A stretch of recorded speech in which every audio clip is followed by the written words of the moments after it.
அப்படியே இன்ட்ரெஸ்டிங்கா தான் போயிட்டு இருக்கு சார். கெஸ் பண்ணவே முடியல சார். அடுத்தடுத்து ட்விஸ்டாவே இருக்கு. சோ கெஸ் பண்ண முடியல அடுத்தடுத்து என்ன. ஓவரால் பாக்குது நல்லா இருக்கு, படம் சூப்பரா இருக்கு, எல்லாரும் வந்து பார்க்கலாம். ட்விஸ்ட் இருக்கு, அதாவது அடுத்தடுத்து டைம் போனதே தெரியல. சில படம் பாத்தீங்கன்னா கொஞ்சம் போர் அடிக்க மாதிரி இருக்கும், இது ஆனா அப்படி இல்ல. இதுல இருந்து நடுவில் வந்து சிஸ்டம் டர்ன் நல்லா டர்னா இருக்கு, ட்ரெய்லர் சஸ்பென்ஸா இருக்கு. ஆக மொத்தம் என்ன சொல்ல வராங்கன்னா, குழந்தைய சேஃபா வச்சுக்கோங்க, பேரண்டோட இருங்க, வெளியே எங்க கூட்டு போய்க்கலாம், வேற விதமா ஏதாவது யோசிச்சிருக்கலாம். ஒருத்தர் இவரோட அந்த வீக்னஸை வச்சு பண்றாங்க அப்படின்னும் போது நம்மளுக்கே கடுப்பு தான். பட் ரியாலிட்டியோட கம்பேர் பண்ணும்போது மேபி அந்த குழந்தைய தொலைச்ச பெற்றவங்களோட அந்த படப்படப்பை காட்டியிருப்பாங்க. இந்த படம் வந்து பாத்தீங்கன்னா ஃபர்ஸ்ட் ஒரு 25 மினிட்ஸ் படம் நல்லா விறுவிறுப்பா போகுது. அப்புறம் பாத்தீங்கன்னா படம் வந்து ஒரு பயங்கர லாக் வருது. இன்ட்ரோல் பாயிண்ட் வந்து திறந்து இறங்கி கொஞ்ச தூரம் போயிருக்கா. இவங்க கவனிக்காம விட்டுட்டு வந்துட்டாங்கிறத வந்து ஏத்துக்கவும் முடியல. ஒரு பேரண்ட்ஸ் வந்து அந்த பொண்ணுக்காக எவ்வளவுனா செலவு பண்ணலாம் வரும்போது இன்னுமே கொஞ்சம் பெட்டரா பண்ணிருக்கலாம்னு தோணுச்சு. ஜிவியை தவிர இது எல்லாருமே நல்லா பண்ணியிருந்தாங்க. ஆப்வியஸ்லி இல்ல ஜிவி வந்து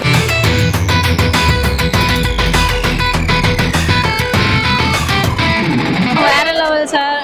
நெக்ஸ்ட் அதான் ட்விஸ்டாவே இருக்கு, பார்க்க முடியும். அடுத்தடுத்து நம்ம என்னங்கிறத சொல்லவே முடியாது சார், அந்த மாதிரி இருக்கு. போரே அடிக்கல சார். அப்படியே இன்ட்ரெஸ்டிங்கா தான் போயிட்டு இருக்கு சார். கெஸ் பண்ணவே முடியல சார். அடுத்தடுத்து ட்விஸ்டாவே இருக்கு. ஸோ கெஸ் பண்ண முடியல அடுத்தடுத்து என்ன. ஓவரால் பாட்டு எல்லாமே வந்து வேற லெவல்ல இருக்கு. அவரோட நெக்ஸ்ட் இப்படிதான் இருக்குங்கிறத நம்ம கெஸ் பண்ணவே முடியல சார். வேற லெவல் சார், சொல்லவே முடியல. மற்ற படம் எல்லாமே பார்த்துருக்கோம், அதை விட இதுல அவரோட நியூ ஃபேஸஸை பார்க்குற மாதிரி இருக்கு சார். எல்லாருமே பார்க்கலாம் சார். ஓவரால் எல்லாருமே பார்க்கலாம், வந்து என்ஜாய் பண்ணலாம் சார். நல்லா இருக்கு, ஃபேமிலி ஆடியன்ஸ்க்கு ஏற்ற படம், எல்லாரும் வந்து பார்க்கலாம். சூப்பரா இருக்கு.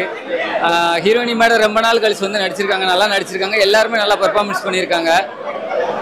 படம் நல்லா இருக்கு, சஸ்பென்ஸா போகுது, நல்லா இருக்கு, படம் சூப்பரா இருக்கு, எல்லாரும் வந்து பார்க்கலாம். ட்விஸ்ட் இருக்கு, அதாவது அடுத்தடுத்து டைம் போனதே தெரியல. சில படம் பாத்தீங்கன்னா கொஞ்சம் போர் அடிக்க மாதிரி இருக்கும், இது ஆனா அப்படி இல்ல, நல்லா இருக்கு. அடுத்தடுத்து என்ன நடக்கும். அப்புறம் ரெடின் கிங்ஸ்லி சார் நல்லா பண்ணியிருக்காரு, நல்லா காமெடியா இருக்கு, காமெடியும் இருக்கு, கொஞ்சம் த்ரில்லர் இருக்கு, நல்லா இருக்கு, செமையா இருக்கு. இன்ட்ரெஸ்டிங் இருக்கு, நல்லா இருக்கு. இடையில காமெடி எல்லாம் இருக்கு, நல்லா இருக்கு. ஜிவி சாரோட ஆக்டிங் நல்லா இருக்கு. எல்லாரும் ஓவர் ஆல் மொத்தம் ஆல் ஆர்டிஸ்ட் சூப்பர், எல்லாரும் நல்லா பண்ணியிருக்காங்க. இருக்கு. நான் பார்க்க வந்த படம் வந்து பிளாக் மெயிலாம். இப்போ வந்து ஸ்ரீகாந்த் குழந்தைய காணாம போயிடுது. அதுல வந்து ஜிவி பிரகாஷ் வந்து கடத்தி வச்சிருக்காரு. ஏன்னா அவர் ஒரு பிரச்சனை மாட்டிட்டு இருக்காரு. அவருக்கு வந்து ஒரு 50 லட்ச ரூபா சம்திங் தேவைப்படுது. அதனால இந்த குழந்தை வச்சு ஏமாத்தி இந்த பணத்தை வாங்கி அவங்க லவரை காப்பாத்துக்கோசம் மாதிரி பண்ணியிருக்காங்க. இதுதான் கதையை மூவ் ஆகுது. இதுல இருந்து நடுவில் வந்து சிஸ்டம் டர்ன் நல்லா டர்னா இருக்கு, ட்ரெய்லர் சஸ்பென்ஸா இருக்கு. ஆக மொத்தம் என்ன சொல்ல வராங்கன்னா, குழந்தைய சேஃபா வச்சுக்கோங்க, பேரண்டோட இருங்க, வெளியே எங்க கூட்டு போயிடாதீங்க, குழந்தை எங்க போனாலும் அம்மா அப்பா கூட இருக்கணும். இன்னொன்று வந்து இந்த படத்துல வந்து மியூசிக் வந்து சாம் சிஎஸ், ஹீரோ வந்து ஜிவி பிரகாஷ். ஜிவி பிரகாஷ் இந்த படத்துக்கு மியூசிக் போட்டிருக்கலாம், ஆனா ஜிவி பிரகாஷ் மியூசிக் போடல. சாம் சிஎஸும் அவ்வளோ மியூசிக் போடுறேன்னு சொல்லியிருக்காங்க, ஆனா எதுவுமே இல்லை. சாம் மியூசிக் எதுவுமே இல்லை. இந்த படத்துல அவ்வளோ உழைப்பு இல்லைன்னு நினைக்கிறேன். ஆனா இந்த வீக்ல இந்த பிளாக்மெயில் படம் சூப்பரா இருக்கு, ஒன் டைம் வாட்சபிள் அப்படின்ற மாதிரி தான் இருக்காது. ஒரு ஆவரேஜான த்ரில்லர் மூவி தான், ஓகேஷான மூவி தான் இருந்தது. ஃபர்ஸ்ட் ஹாஃப் இருந்தது, செகண்ட் ஹாஃப் வந்து நம்மளுக்கே வந்துட்டு திருப்பி ஃபர்ஸ்ட் ஹாஃப் ரிப்பீட் பண்ண மாதிரி இருந்தது. பெருசா ட்விஸ்ட் அண்ட் டர்ன்லாம் இல்ல, ஓகே தான். கிளைமேக்ஸ்ல ஒரு சின்ன சர்ப்ரைஸ் இருந்தது, அது ஓகேவா இருந்தது. இல்ல எனக்கே செகண்ட் ஹாஃப்ல என்னன்னா, நம்மளே எந்திரிச்சு போய் குழந்தைய கூட்டு போய் வாமா அவன் வீட்டுக்கு கூட்டு போய் விடுறன்ற மாதிரி பொறுமையை சோதிச்சிட்டாங்க.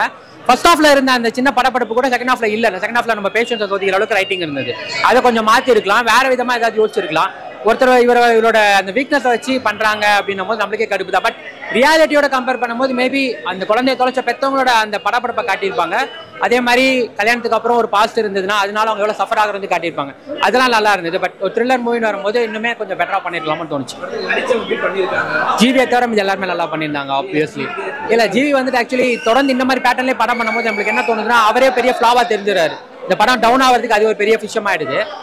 அதுக்கடுத்து பாத்தீங்கன்னா ஸ்ரீகாந்த், ரமேஷ் திலக், பிந்து மாதவி இவங்களோட ஆக்டிங் எல்லாமே நல்லா இருந்தது. ஸோ அவர் மட்டுமே பாக்குறப்ப அவர் மியூசிக் மட்டும் பண்ணவே நல்லா இருக்குமோ அப்படின்ற ஒரு எண்ணம் தான் வருது. பார்க்கலாம் ஆவரேஜான ஒரு மூவி தான். த்ரில்லர் ஃபேன்ஸ்க்கு கண்டிப்பா பிடிக்கும். பிளாக்மெயில் படம் பார்த்துட்டு வரேன். படத்தோட ஒரு ஸ்டோரி என்னன்னா, ஸ்ரீகாந்தும் பிந்து மாதவியோட பொண்ணு வந்து காணாம போயிடுறா. ஸோ யார் கடத்தினா அதை வச்சு ஒரு பிளே வந்து பண்ணியிருக்காங்க. படம் பார்த்தீங்கன்னா நிறைய வெவ்வேறு ஆட்கள் நிறைய பேர் இருக்காங்க. ஸோ எல்லாருக்குமே வந்து என்ன காமன் கனெக்ஷனு அதுதான் அந்த படத்தோட ஸ்டோரி. ஸோ ஜிவி பிரகாஷ் அவரோட லவ்வர் தேஜஸ்வினி, ஸோ அவங்களுக்கு ஒரு கதை. அப்புறம் ஜிவி பிரகாஷும் ஃப்ரெண்டு ரமேஷ் அவங்களுக்கு ஒரு கதை. அந்த மாதிரி வந்து ஏகப்பட்ட வில்லன் குரூப் அந்த மாதிரி ஏகப்பட்ட கதைகள் இருக்கு. எல்லாத்துக்குமே ஒரு இன்டர் கனெக்ஷனை வந்து வச்சு ஒரு ஸ்கிரிப்ட்ல ட்ரை பண்ணியிருக்காங்க. இந்த படம் வந்து பார்த்தீங்கன்னா ஃபர்ஸ்ட் ஒரு 25 மினிட்ஸ் படம் நல்லா விறுவிறுப்பாக போகுது.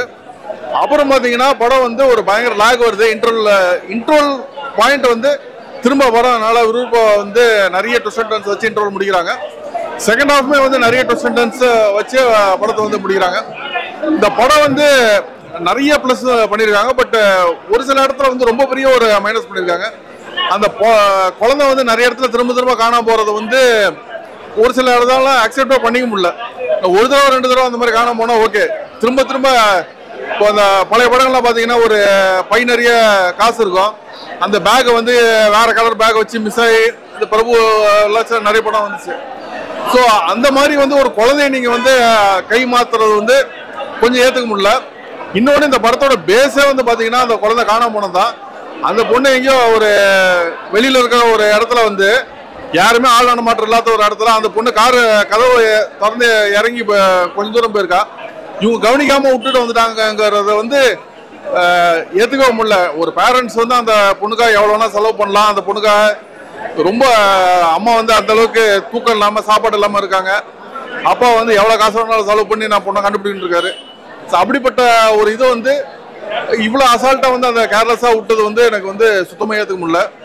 அதே மாதிரி ஒரு பிளாக்மெயில் விஷயம்லாம் பண்ணியிருக்காங்க. அதெல்லாம் வந்து ஒரு 10-15 வருஷத்துக்கு பழசு வீடியோ எடுத்து நெட்டில் போட்டுருவேன் அப்படிங்கிற மாதிரி ஒரு பிளாக்மெயிலுக்கு இவ்வளோ ஒரு மதிப்பு கொடுப்பாங்களாங்கிறதுலாம் ஒன்றுமே கிடையாது. இன்னைக்கு வந்து அதெல்லாம் ரொம்ப கடந்து வந்து மக்கள் போயிட்டாங்க. ஸோ இந்த ஒரு 2 சிந்தனைகள் வந்து ரொம்ப பேசிக்காக இந்த படத்தில் இருக்கு. அதை வந்து அவங்க சரியா வச்சது வந்து கொஞ்சம் தவறாக இருக்கு. பட் நிறைய விஷயங்கள் நல்லா பண்ணியிருக்காங்க. கண்டிப்பாக ஒரு முறை பார்க்கலாம்.